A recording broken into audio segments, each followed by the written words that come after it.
Assalamualaikum warahmatullahi wabarakatuh.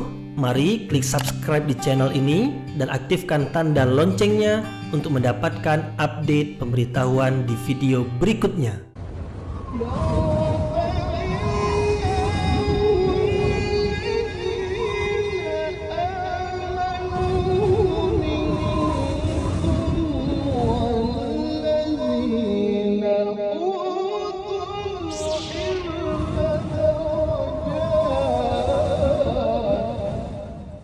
A'udzu billahi minasyaitonir rajim. Bismillahirrahmanirrahim. Assalamualaikum warahmatullahi wabarakatuh.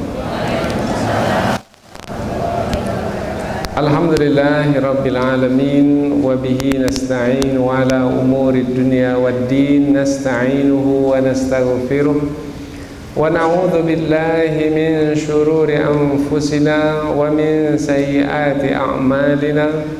فمن يهده الله فلا مضل له ومن يضلل فلا هادي له أشهد أن لا إله إلا الله وحده لا شريك له وأشهد أن محمدا عبده ورسوله لا نبي بعده أما بعد. Kita bersyukur kepada Allah Subhanahu wa taala yang masih melimpahkan rahmat dan nikmat. Kita bersyukur dengan mengucapkan Alhamdulillahi Rabbil Alamin.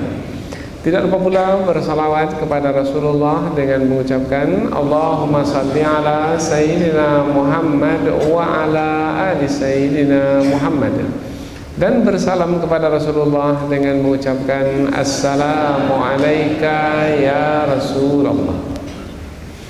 Alhamdulillah kita dapat kembali meneruskan pengajian tafsir ayat-ayat suci Al-Quran yang insyaAllah kita akan teruskan kepada ayat yang ke-32 dari surah Al-Ma'idah, yaitu ayat yang menerangkan tentang buruknya atau kejinya perbuatan membunuh. Di dalam ayat yang akan kita pelajari ini disebutkan bahwasanya barang siapa yang membunuh satu orang saja tapi tanpa kebenaran, seakan-akan seolah-olah ia membunuh semua orang, semua manusia. Penyampaian yang seperti ini tujuannya adalah untuk menerangkan betapa buruknya perbuatan membunuh. Meski membunuh satu orang, tetapi sama dengan membunuh semua manusia. Perkara ini disampaikan kepada Bani Israel dan ditetapkan bagi Bani Israel sebagai hukum yang mesti mereka hormati, yaitu larangan yang tegas di dalam membunuh. Seakan-akan Allah melarang mereka dengan mengatakan jangan kamu membunuh. Di saat kamu membunuh satu orang saja sama dengan kamu membunuh semua orang, maka habislah bangsa manusia semuanya. Begitu buruknya perbuatan membunuh. Nanti kita insya Allah akan bahaskan bahwasanya ayat ini ditujukan kepada Bani Israel. Apabila ayat ini ditujukan kepada Bani Israel, bermakna cerita tentang Qabil dan Habil sudah selesai. Bermakna ini adalah kisah yang baru pula, yaitu peringatan kepada Bani Israel. Lalu apa kaitan antara ayat ini, yaitu peringatan kepada Bani Israel, dengan ayat-ayat yang sebelumnya tentang peristiwa atau kisah pembunuhan ke atas Habil yang dilakukan oleh abangnya Qabil? Apa kaitannya? Kaitannya adalah pelarangan yang tegas kepada Bani Israel jangan membunuh satu orang sama dengan membunuh semua orang. Ini adalah kaitannya dengan perbuatan Qabil. Dalam kisah sebelum ini, Qabil membunuh adiknya tanpa alasan yang dibenarkan.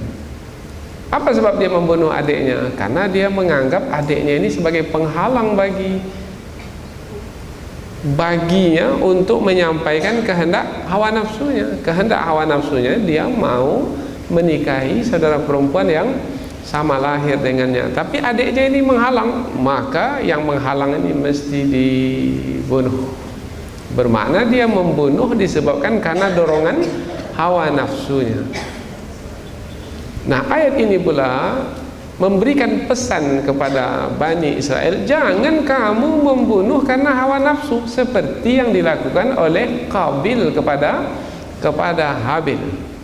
Jadi kaitannya sangat erat sekali. Di saat kamu membunuh karena hawa nafsu, berarti kamu, meskipun yang kamu bunuh itu hanyalah satu orang, tetapi kamu sebenarnya membunuh semua orang. Jadi kaitan ayat ini dengan ayat yang sebelumnya yang menerangkan tentang kisah Qabil dan Habil sangat erat sekali. Dan di dalam ayat ini ada diterangkan bahwasanya boleh membunuh apabila ada alasan untuk membunuh. Ada dua alasan di dalam ayat ini disebutkan untuk membunuh. Pertama, apabila seseorang itu dia membunuh tanpa alasan, bermakna orang yang membunuh tanpa alasan ini boleh untuk dibunuh. Itulah yang kita terangkan dahulu melalui ayat yang menerangkan tentang qisas, yaitu siapa yang membunuh dibunuh. Nah, membunuh orang yang membunuh untuk menjalankan hukum qisas itu adalah dibolehkan.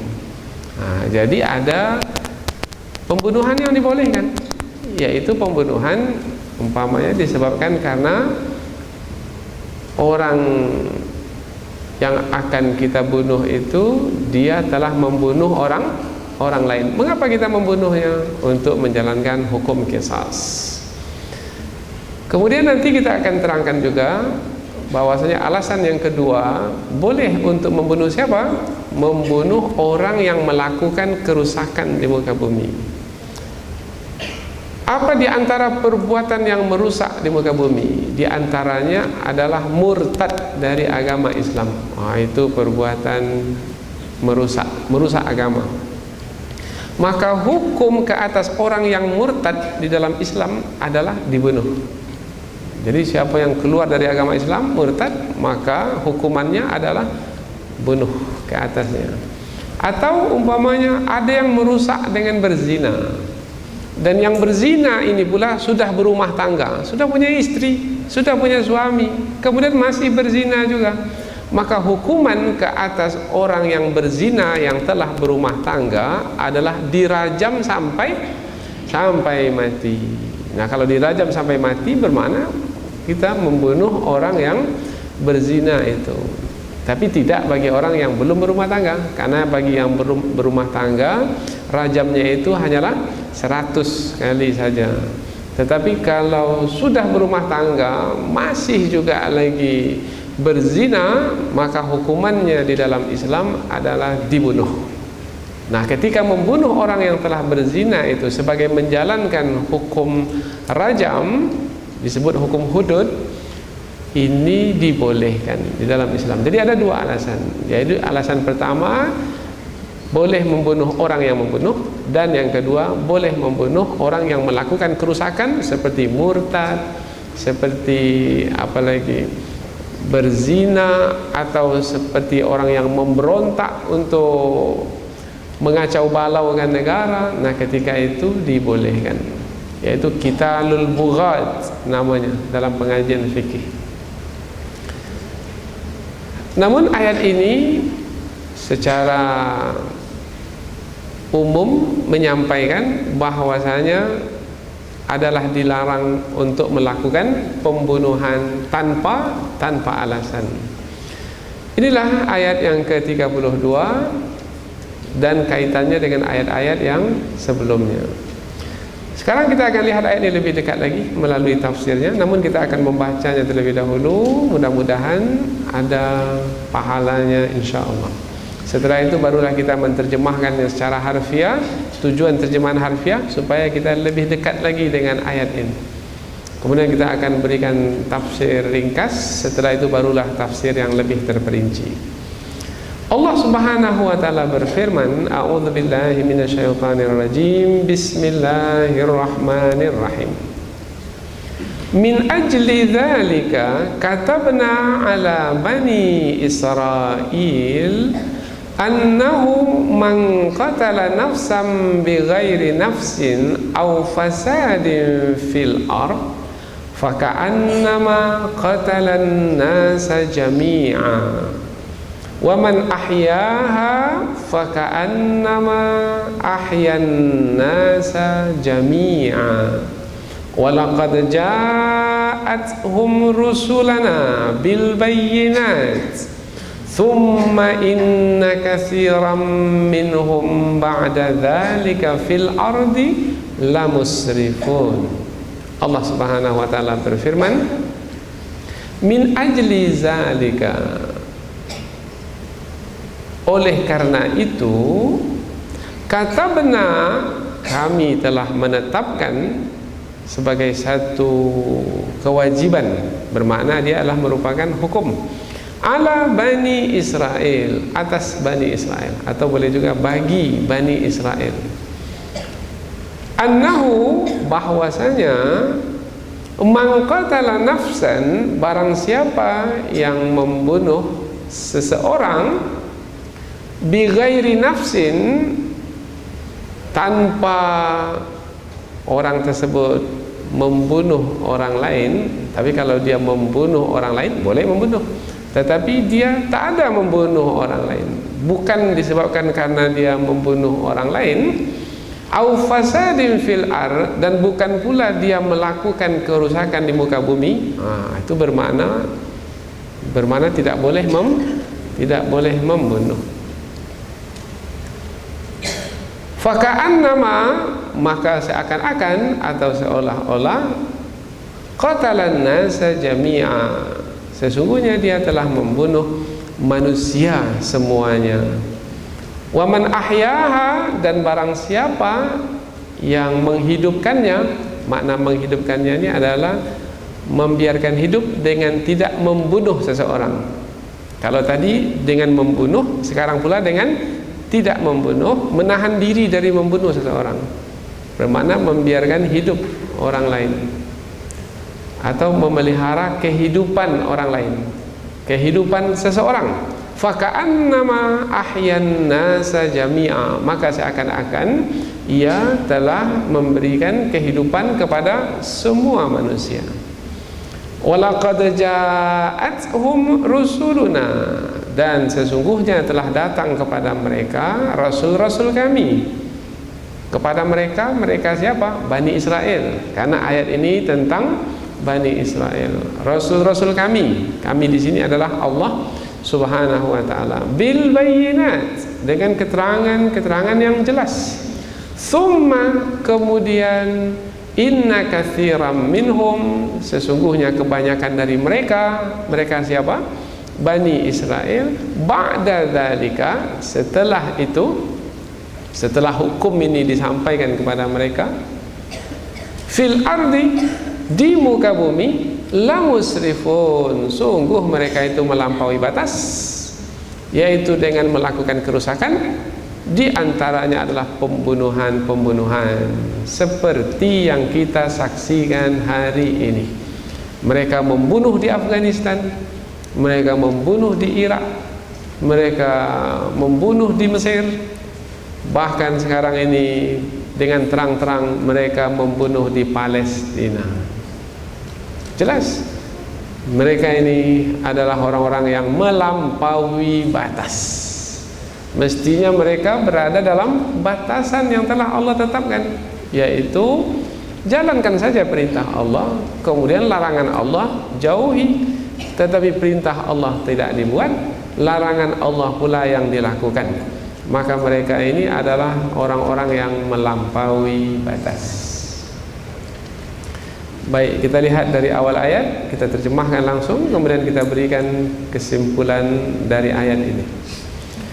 Oleh karena itu, kami telah menetapkan suatu hukum bagi Bani Israel, sesungguhnya barang siapa yang membunuh seseorang bukan karena dia telah membunuh orang lain, dan bukan pula karena dia telah melakukan kerusakan di muka bumi, maka sesungguhnya dia telah membunuh semua manusia. Dan barang siapa yang tidak membunuh seseorang atau menahan diri dari membunuh seseorang, yaitu dengan memelihara kehidupan seseorang, maka sesungguhnya dia telah menghidupkan seluruh manusia. Dan sesungguhnya telah datang kepada mereka rasul-rasul kami dengan keterangan-keterangan yang jelas. Kemudian sesungguhnya kebanyakan dari mereka, dari Bani Israel, setelah itu, setelah penetapan hukum, yaitu dilarang membunuh di muka bumi, mereka sungguh orang-orang yang melampaui batas, yaitu dengan melakukan kerusakan. Di antara kerusakan yang mereka lakukan adalah membunuh manusia tanpa merasa bersalah. Bahkan mereka bangga dan bersuka cita dapat membunuh manusia.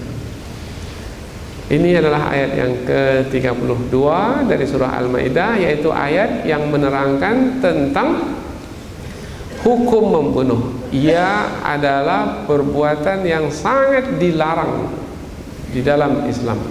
Agama Islam jangan difahami agama Nabi Muhammad saja, tidak. Sudah kita sebutkan berkali-kali bahwasanya agama Islam itu adalah agama semua para nabi. Agama Nabi Ibrahim, agama Islam. Agama Nabi Musa, agama Islam. Agama Nabi Isa, agama Islam. Agama Nabi Muhammad adalah agama Islam. Agama semua para nabi adalah agama Islam. Di dalam agama Islam dilarang dengan keras untuk membunuh tanpa alasan yang dibenarkan. Di dalam ayat ini ketegasan itu dinyatakan dengan apabila seseorang itu membunuh orang lain meskipun satu orang, seakan-akan dia membunuh semua manusia. Bermakna dengan menyatakan bahwasanya seakan-akan membunuh semua manusia, bermakna menghabisi bangsa manusia semuanya.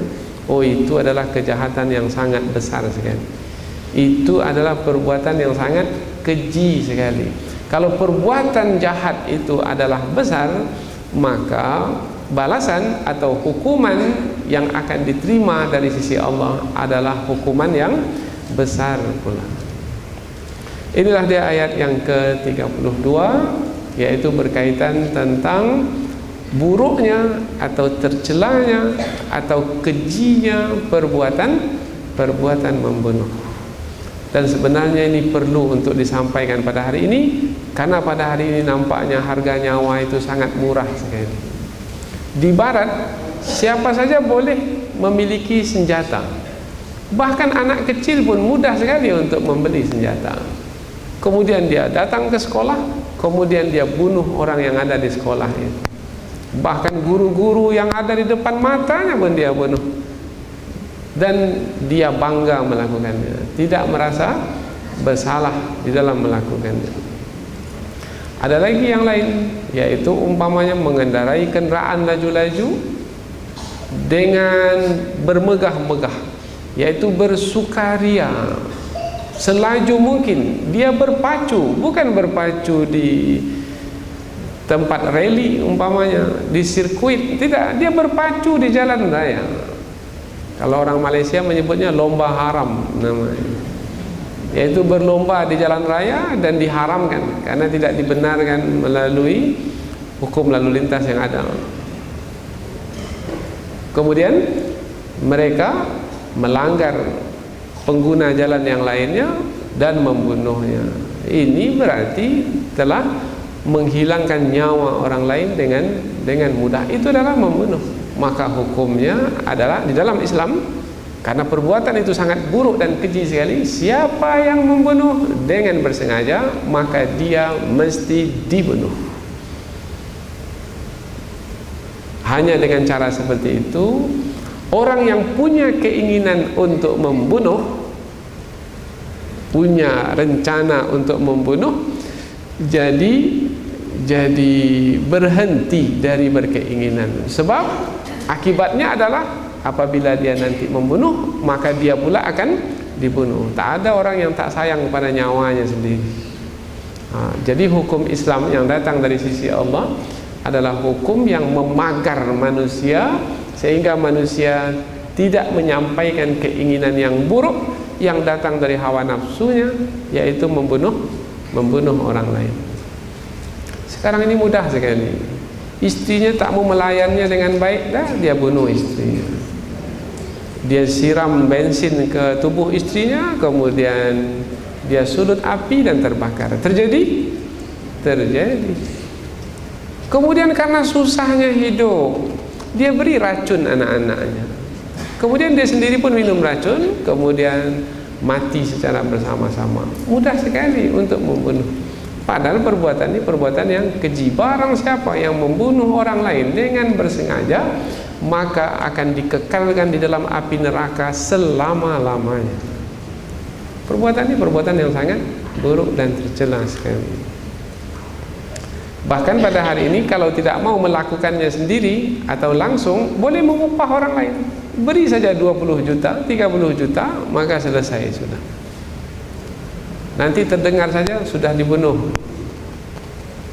Tapi ingat, meskipun seseorang itu tidak melakukannya langsung, tetapi dia yang menyuruh dan dia yang mengupah, maka sebenarnya dialah yang melakukan pembunuhan itu. Di dalam Islam, dia itu yang dihukum bunuh. Kemudian yang disuruh itu pun apabila dia tanpa paksaan, dengan sukarela pula karena untuk mendapatkan upah, bermakna dia pun juga akan dihukum bunuh karena dia telah bersyubhat, telah bersama-sama di dalam pembunuhan itu. Maka ayat-ayat seperti ini perlu diterangkan, tetapi mestilah orang-orang yang mendengar itu ada orang-orang yang punya bekal iman dalam hati. Sebab kalau tak punya bekal iman, maka ayat ini masuk telinga kanan, keluar telinga kanan juga, karena dia memekakkan telinganya, menutup kupingnya, dan dia tak peduli dengan petunjuk karena hatinya telah tertutup. Maka perlu untuk menaburkan iman di dalam hati setiap orang, kemudian berfikir untuk mempertingkatkannya, sehingga ketika petunjuk-petunjuk disampaikan melalui ayat-ayat Al-Quran ataupun hadis-hadis Rasulullah, bisa dia diterima dengan baik. Ibaratnya adalah dapatkan tanah yang subur, kemudian ketika kita menabur benih itu dengan mudah dia akan tumbuh. Baik, kita lihat ayat ini dengan lebih terperinci. Allah berfirman, min ajli dzalika katabna ala bani Israil. Min ajli dzalika, min yang ada di pangkal ayat ini jangan diterjemahkan dengan dari, karena min ini bukan min harful jar, tidak, bukan min yang menerangkan dari yang berkaitan dengan yang biasa kita terjemahkan dengan dari, tidak. Min di sini ini adalah min as-sababiyah, yaitu yang digunakan untuk menerangkan sebab. Jadi min di sini ini mestilah diterjemahkan dengan oleh karena. Oleh karena itu sebab. Min ajli zalika min ajli. Ajli, kalau disebut kata ajli, ajal ini maknanya penghujung, tetapi yang berkaitan dengan yang akan datang, itu ajal. Ajal kita ini sekarang belum sampai ajal lagi, belum sampai ke penghujung usia lagi. Andaikan usia kita itu 60 tahun umpamanya, sekarang umur kita berapa? 50. Bermakna berjalan 10 tahun lagi, maka sampailah ke penghujung usia. Sampai ke penghujung usia, sampai ajal, maka nyawa pun akan dicabut. Jadi kapan nyawa itu dicabut? Di penghujung umur kita. Penghujung umur itu disebut ajal. Itu makna ajal. Itu makna bahasa. Tetapi di dalam ayat ini ketika disebut min ajli, ini dia satu kesatuan. Maknanya oleh karena itu. Oleh karena itu merujuk kepada atau menerangkan apa yang sudah disebutkan sebelumnya. Apa yang sudah disebutkan sebelumnya? Kisah Qabil yang telah membunuh Habil. Qabil membunuh Habil. Sebelum membunuh, Qabil itu sudah punya kehendak untuk membunuh, dan itu dinyatakannya kepada adiknya itu. Wahai Habil, aku akan membunuhmu. La aqtulannak, aku akan membunuhmu. Tapi si adik pula membalas, kalau kamu mau membunuhku wahai abang, maka aku tidak akan membunuhmu. Kalau kamu menggerakkan tanganmu untuk membunuhku, aku tidak akan menggerakkan tanganku untuk membunuhmu. Sebab aku takut kepada Allah Subhanahu wa taala. Kalau aku membunuh, maka aku akan menerima hukuman, siksaan yang besar dari Allah. Aku tak mau, maka aku tidak membunuh. Jadi ada kehendak pada Qabil, maka Qabil pun mencari peluang untuk membunuh. Dapat peluang, maka dia pun membunuh. Dapat peluang, maka dia pun membunuh. Jadi ada pada sebahagian manusia, disebabkan karena mereka itu dikuasai oleh hawa nafsu seperti Qabil, ada berkehendak untuk membunuh. Sebahagian manusia, tak semua manusia. Kalau manusia yang dalam hatinya ada iman, dan iman yang menguasai hatinya, tak ada kehendak untuk membunuh. Seperti siapa? Seperti Habil.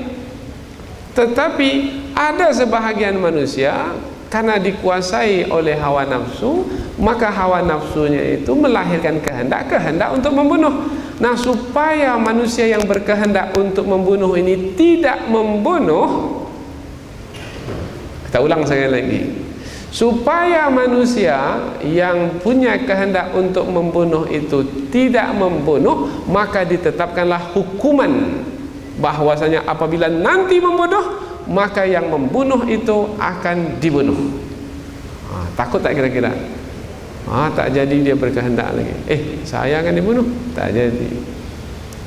Di dalam Islam, siapa yang menyebabkan seseorang terbunuh dengan tangannya, sebenarnya dia tak sengaja, umpamanya dia pukul seseorang, tetapi pukulnya itu terlalu kuat, kemudian rupanya orang yang dipukul itu mati terbunuh. Meskipun demikian, maka dia ini dihukum bunuh, karena dia menyebabkan seseorang terbunuh.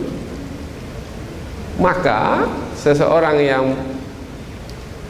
yang akan menggerakkan tangannya, meskipun dia tidak berkeinginan untuk membunuh, tetapi bisa menjadi sebab untuk membunuh, maka ia mesti, kalau sudah terangkat tangan itu, turunkan cepat kembali. Apa sebab? Sebab boleh jadi dengan memukul itu, yang dipukul itu akan mati terbunuh. Meskipun dia tak berkeinginan membunuh, tapi kalau sudah yang dipukul itu mati disebabkan karena pukulannya, maka dia yang memukul ini akan dihukum dengan hukuman qisas, dia pula dibunuh. Maka tahan diri. Maka biasanya kita lihat orang-orang yang beriman itu akan segera mengingatkan, mau memukul lagi, ittaqillah, bertakwa kepada Allah. Kemudian dia turunkan tangannya cepat. Apa sebab? Sebab kalau dia teruskan juga, maka mungkin bisa menyebabkan kematian orang yang dipukul, kemudian dia pula menanggung akibatnya, akan dikenakan hukuman bunuh. Jadi hukuman yang Allah tetapkan di dalam ayat ini adalah supaya menghalang orang yang punya kehendak untuk membunuh seperti Qabil itu, jangan lagi terjadi seperti Qabil itu pada masa yang akan datang. Supaya tidak terjadi lagi pada masa yang akan datang, dibuatlah hukum. Hukum tersebut adalah siapa yang membunuh, dibunuh.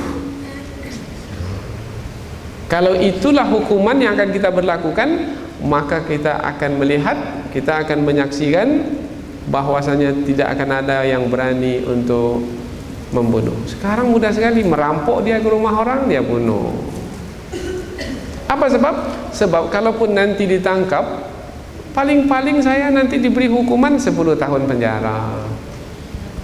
Kemudian nanti pada hari raya tahun baru dapat pula remisi lagi. Dah 8 tahun menjalaninya. Kemudian baik-baik di dalam penjara umpamanya, dah dikurangi lagi. Terlalu ringan hukumannya, sementara dia sudah menghilangkan nyawa orang lain. Dan sekarang ini mudah sekali kita lihat orang menghilangkan nyawa orang lain disebabkan karena tidak ada hukuman bunuh ke atas orang yang membunuh. Mengapa tidak ada? Alasannya adalah HAM. Itu adalah hak asasi manusia. Maka ditiadakan hukuman bunuh. Marah dia kalau kita berlakukan hukuman bunuh. Padahal hukuman bunuh itu Allah sendiri yang menetapkannya. Itu HAM. Hukum murtad, hendaklah dibunuh orang yang murtad. Itu melanggar HAM. Apa sebab? Sebab memilih apa saja agama itu adalah hak asasi manusia. HAM, H-A-M, HAM, hak asasi manusia, human right. Atas alasan itu maka melakukan kemungkaran, melakukan kejahatan, dan susah untuk mengawalnya. Apa sebab? Sebab hukum yang menghalang sebenarnya itu adalah yang datang dari sisi Allah. Sekarang ini longgar sekali, maka siapa saja pada hari ini berani untuk melakukan pelanggaran disebabkan karena hukumannya sangat ringan sekali. Orang yang mencuri dalam Islam, apa hukumannya? Potong tangan. Karena tak ada hukum potong tangan, banyak yang mencuri. 2 miliar, 10 miliar, 300 miliar. Akhirnya masyarakat menjadi sengsara. Sebab uang yang sebanyak itu sebenarnya adalah untuk kesejahteraan masyarakat. Coba kalau dikerjakan hukuman potong tangan, tak berani dia. Tidak akan berani. Siapa orang yang berani siapa orang yang mau tangannya itu terpotong? Tak ada orang yang mau. Ini tak terharga ini. Apalagi tangan kanan nanti macam mana mau melakukan pekerjaan. Dengan cara seperti itu orang akan berpikir 1000 kali untuk melakukan kejahatan. Begitu jugalah di dalam ayat ini. Jadi untuk menghalang, oleh karena telah berlakunya peristiwa pada masa dahulu, Qabil yang berkehendak telah menyampaikan kehendaknya itu dengan membunuh adiknya supaya jangan terulang lagi. Oleh karena itu maka kami menetapkan ke atas Bani Israel bahwasanya tidak boleh membunuh. Siapa yang membunuh, meskipun seseorang, sama seperti membunuh semua orang. Kira-kira begitulah makna min ajli dzalika yang ada di pangkal ayat. Min ajli dzalika katabna ala Bani Israel. Katabna, sungguh kami telah menetapkan. Katabna dengan fi'il madi di sini menerangkan tentang ketegasan, tentang kuatnya penetapan Allah ini. Sungguh Allah telah menetapkan, telah mewajibkan atau telah memfardukan ala Bani Israel, kepada Bani Israel, yaitu larangan membunuh. Apakah larangan membunuh itu hanya kepada Bani Israel saja? Tidak. Larangan membunuh itu kepada seluruh manusia. Siapapun tak boleh membunuh. Bukan hanya Bani Israel saja yang dilarang untuk membunuh. Semua manusia dilarang untuk membunuh. Tetapi mengapa dalam ayat ini disebut Bani Israel saja? Jawabannya yang pertama dari para ulama tafsir adalah karena ayat-ayat ini adalah ayat-ayat yang menerangkan tentang peringatan kepada Bani Israel. Peringatan kepada Bani Israel ia adalah juga peringatan kepada semua manusia tanpa terkecuali. Jawaban yang kedua, mengapa Bani Israel? Mengapa tak langsung saja ke atas manusia? Katabna 'alan nas umpamanya. Mengapa Bani Israel? Ya, di samping ini sebagai kisah sebagai peringatan kepada Bani Israel, karena ini ayat ini adalah tentang kisah mereka. Yang kedua adalah karena Bani Israel itu telah membuktikan dari sejarah pada masa dahulu adalah orang-orang yang mudah dan ringan tangan dalam membunuh. Yang mereka bunuh bukan hanya manusia biasa, orang-orang biasa, para nabi mereka bunuh, para rasul mereka bunuh, dan tidak sedikit pun merasa bersalah. Wa yaqtulunal anbiya'a bighairi haqq, mereka bunuh para nabi tanpa kebenaran. Jadi, mengapa Allah sebut di sini Bani Israel sebagai mewakili manusia? Sebab Bani Israel ini adalah yang lebih bermudah-mudah dalam membunuh manusia. Dari mana datangnya mereka itu bermudah-mudah? Karena kedengkian yang ada pada mereka. Karena di hati mereka itu ada dengki, maka siapa saja yang mendapatkan kebaikan mereka bunuh. Yang mendapatkan kebaikan adalah orang-orang beriman. Orang-orang beriman, karena keimanan itu adalah kebaikan yang paling tinggi. Maka mereka mendengki orang-orang beriman. Maka mereka membunuh orang-orang beriman. Bukan hanya umat Islam pada hari ini saja, tetapi Bani Israel yang beriman pada masa dahulu pun mereka bunuh. Mengapa mereka hendak membunuh Nabi Isa?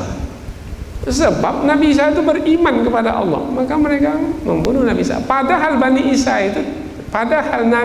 itu adalah dari kalangan Bani Israel juga. Kemudian pengikut-pengikut Nabi Isa, Al-Hawariyun, mereka bunuh. Dan terus mereka melakukan pembunuhan beratus-ratus tahun lamanya. Dan sekarang ini pun juga mereka melakukan pembunuhan. Jadi mengapa Bani Israel disebut di sini?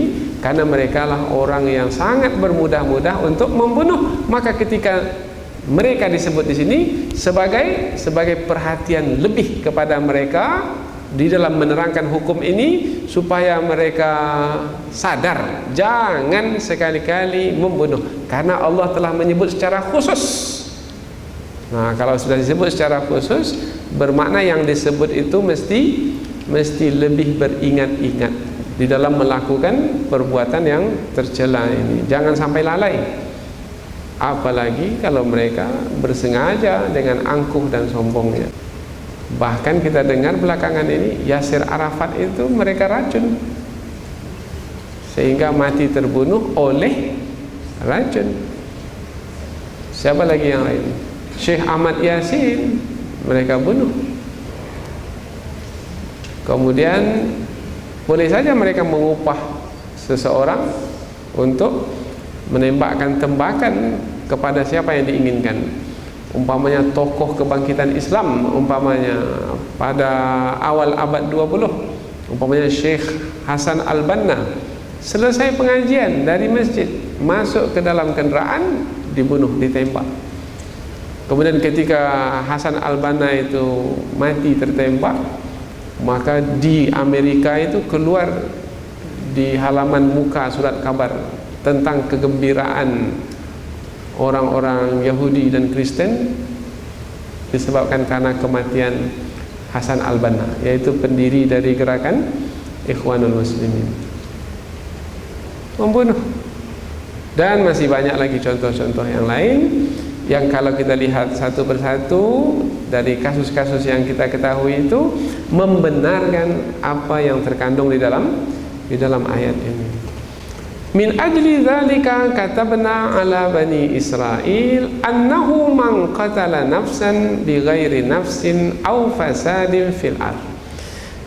Man qatala nafsan, barang siapa yang membunuh seseorang, barang siapa yang membunuh seseorang tanpa alasan, maka orang yang membunuh seseorang itu sama seperti membunuh semua manusia. Baik, sebelum sampai kepada sama seperti membunuh, seakan-akan seperti membunuh semua manusia. Di sini disebutkan ada dua alasan di mana seseorang itu boleh dibunuh. Yang pertama adalah bighairi nafsin, man qatala nafsan bighairi nafsin. Apabila seseorang itu dia membunuh disebabkan karena apabila seseorang itu dia membunuh tanpa alasan, maka orang yang membunuh tanpa alasan itu dibolehkan untuk dibunuh. Kalau seperti itu boleh, tidak mengapa. Itu yang kita sebut tadi hukum qisas.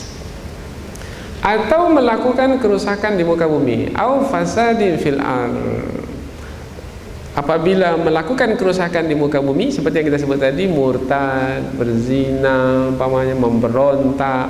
Nah, dalam keadaan seperti itu dibolehkan untuk membunuh orang yang melakukan kerusakan itu. Tapi kalau tanpa alasan apa-apa, kemudian dia membunuh karena dia mencuri di rumah orang tersebut, kemudian dia bunuh orang tersebut, maka itu adalah tanpa alasan yang dibenarkan. Atau karena dengki kepada seseorang kemudian dia bunuh, atau karena marah kepada seseorang dia bunuh, dan seterusnya tanpa alasan yang dibenarkan seperti yang disebutkan tadi, maka orang yang membunuh seseorang itu sama seperti membunuh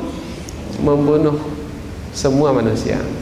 Di sini diterangkan seakan-akan dia membunuh semua manusia, atau sama seperti membunuh semua manusia. Padahal pada hakikatnya kan tak membunuh semua manusia. Yang dia bunuh hanyalah satu orang saja. Ini penyampaian seperti ini tujuannya apa ini? Penyampaian seperti ini tujuannya untuk menerangkan besarnya kejahatan membunuh. Jadi untuk menerangkan besarnya kejahatan membunuh, maka disebutlah seakan-akan membunuh semua manusia. Nah, sama juga umpamanya, karena umpama manusia itu memiliki kemuliaan, dan semua manusia itu bersama-sama di dalam kesamaan memiliki kemuliaan. Apabila satu orang dibunuh dari manusia itu, maka hilanglah kemuliaan dari manusia. Telah direnggut kemuliaan manusia untuk hidup itu. Kan setiap manusia punya hak untuk hidup. Dan apabila manusia itu hidup, maka dia mendapatkan kemuliaannya. Apabila manusia itu dibunuh, maka bermakna ada seseorang yang telah merenggut atau menarik, telah mengambil, mencabut kemuliaan dari orang tersebut. Apakah hak manusia untuk mengambil kemuliaan, untuk mencabut? Apakah hak seseorang untuk mencabut kemuliaan dari orang lain? Tidak. Apalagi kaitannya dengan hak untuk hidup, itu adalah pemberian dari Allah. Tidak ada hak bagi manusia untuk menghilangkan kehidupan orang lain dengan membunuh. Kemudian dia melakukannya. Apabila ia melakukannya, bermakna dia tidak menghormati kemuliaan yang ada pada manusia. Apabila pada satu orang dia melakukannya, maka tidak ada jaminan pada orang lain pula akan dapat memelihara kemuliaan mereka. Kalau orang yang membunuh ini dibiarkan untuk membunuh yang satu orang, ada jaminan tidak dia tidak akan membunuh orang lain lagi? Tak ada jaminan. Sebab dia punya kehendak untuk membunuh. Sekarang satu, besok mungkin satu lagi, mungkin besok lagi, entah berapa orang yang akan dia bunuh. Nah, orang yang seperti ini, meskipun dia sekarang membunuh satu, disebabkan karena dia tidak menghargai kemuliaan satu orang itu, seakan-akan dia tidak menghargai kemuliaan semua orang untuk hidup. Wah, ini orang seperti ini adalah orang yang keji sekali, karena tidak menghormati kemuliaan manusia seluruhnya. Apalagi kalau kita memahami manusia itu satu kesatuan. Apalagi kita memahaminya orang beriman itu bagaikan satu tubuh. Kalau satu yang terbunuh, maka semuanya ikut merasakan kepedihannya. Berkabung kita, umpamanya dibunuh Syekh Ahmad Yasin, bagaimana semua umat Islam di dunia berkabung. Jadi meskipun Syekh Ahmad Yasin satu orang saja yang dibunuh, tetapi sama sebenarnya membunuh, seakan-akan membunuh orang-orang beriman semuanya. Jadi jangan difahami, oh hanya satu orang yang dibunuh. Oh tidak, kejahatan itu kejahatan yang besar. Itu seakan-akan membunuh semua orang. Ini kita ulang berkali-kali supaya faham bahwasanya penyampaian di sini ini adalah untuk menerangkan besarnya kejahatan membunuh. Meskipun membunuh Satu orang, apalagi membunuh. Di Syria itu sudah 200.000 orang. 200.000 orang. Hanya dalam jangka lebih kurang 2 tahun saja. Oh, itu adalah kejahatan yang sangat besar. Kemudian dengan menggunakan kimia lagi, senjata kimia. Membunuh dengan senjata kimia itu lebih keji lagi, sebab bukan membunuh langsung, tidak, membunuh secara perlahan-lahan. Kena serpihan saja, sedikit saja kena, maka akan hancur sebahagian dari tubuhnya dan tidak akan dapat hidup dengan baik lagi, akan cacat seumur hidup kalau masih tetap bertahan hidup. Tak merasa bersalah. Bahkan sekarang ini berbangga dengan senjata nuklir yang dimiliki oleh masing-masing. Berlomba sekarang ini untuk mendapatkan senjata nuklir. Kononnya dengan senjata nuklir itu dia akan dianggap sebagai gagah perkasa. Padahal dengan senjata itu nanti dia akan membunuh manusia. Kejinya manusia pada hari ini. Tapi tak tahu mengapa dia merasa bangga dengan memiliki senjata nuklir. Mestinya kalau memahami tentang kemuliaan manusia sebagai manusia yang berhak untuk hidup baik, maka semua tanpa terkecuali melepaskan senjata kimia tersebut. Kira-kira mau tak ya yang punya senjata kimia itu? Karena manusia tidak menghormati manusia yang lainnya, maka mereka berlomba untuk berfikir mematikan atau membunuh orang lain dengan cara yang keji. Karena tak punya kemuliaan.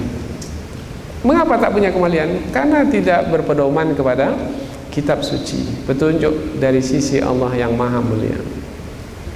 Kemudian lanjutnya Allah menerangkan pula, wa man ahyaha faka'annama ahyan nasa jami'a. Dan barang siapa yang memelihara kehidupan seseorang, yaitu dengan tidak membunuhnya, maka sesungguhnya dia atau seakan-akan dia memberikan kehidupan kepada semua orang.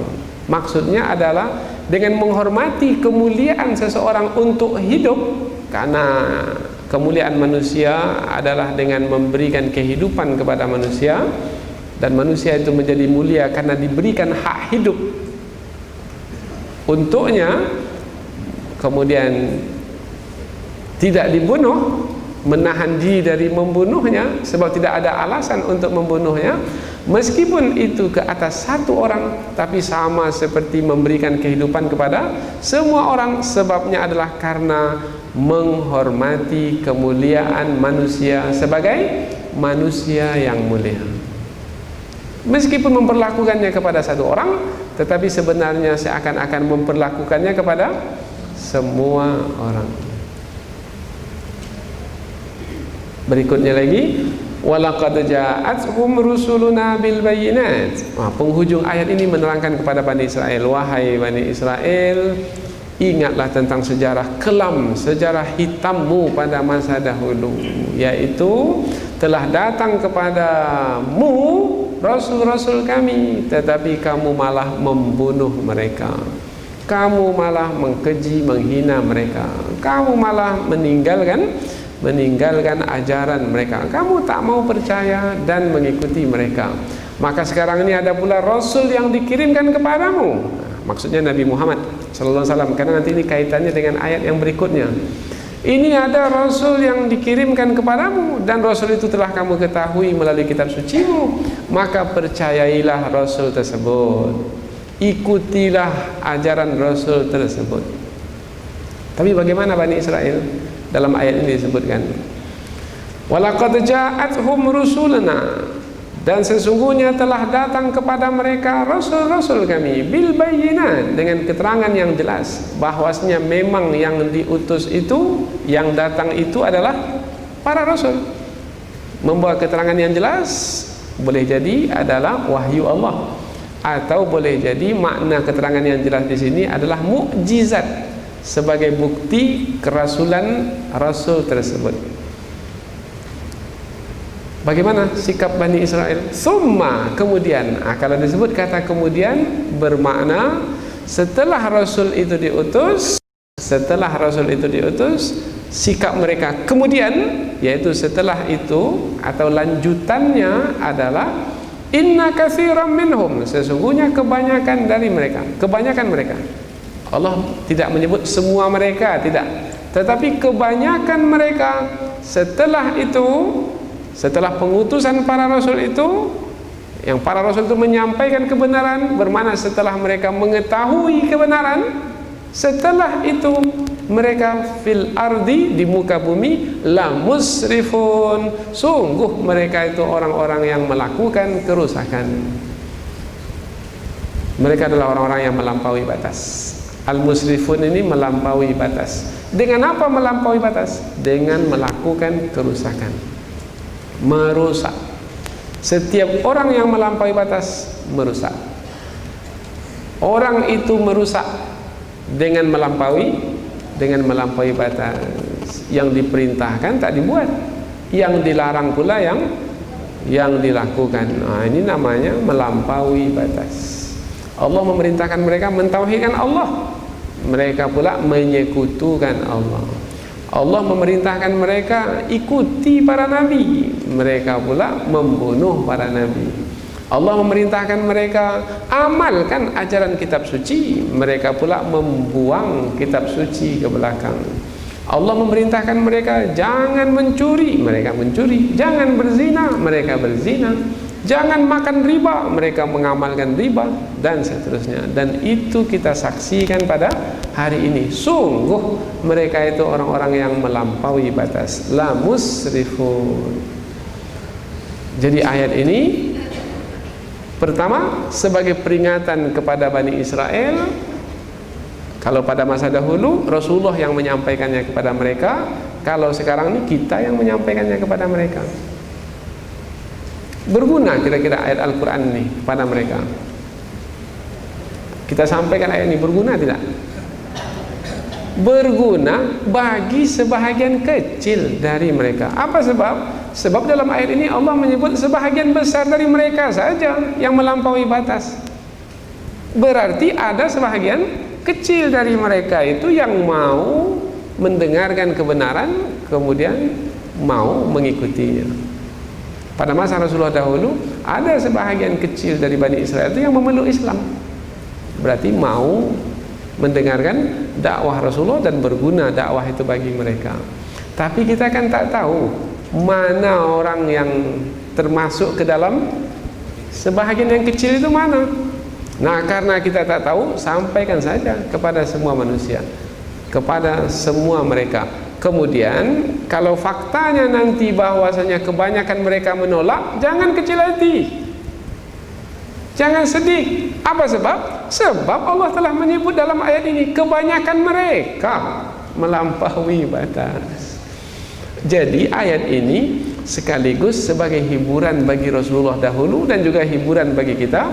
Kalau kita berdakwah kepada mereka, kemudian mereka tak mau menerimanya, maka ayat ini memang sudah telah menjelaskannya bahwa kebanyakan dari mereka memang orang-orang yang melampaui batas. Mudah-mudahan dengan ayat ini kita bisa mendapatkan petunjuk, khususnya ketika kita menjalankan hukum-hukum yang telah ditetapkan dalam Islam, seperti larangan yang tegas membunuh orang lain. Dan sekaligus dalam waktu yang sama kita juga memahami di sana ada kaum yang sangat mudah dan ringan sekali untuk membunuh, maka kita menjadi lebih berhati-hati dan berwaspada. Mudah-mudahan apa yang kita pelajari ini ada manfaatnya insyaallah. Subhanakallahumma wa bihamdika asyhadu an la ilaha illa anta wa astaghfiruka wa atubu ilaik. Wassalamualaikum warahmatullahi wabarakatuh.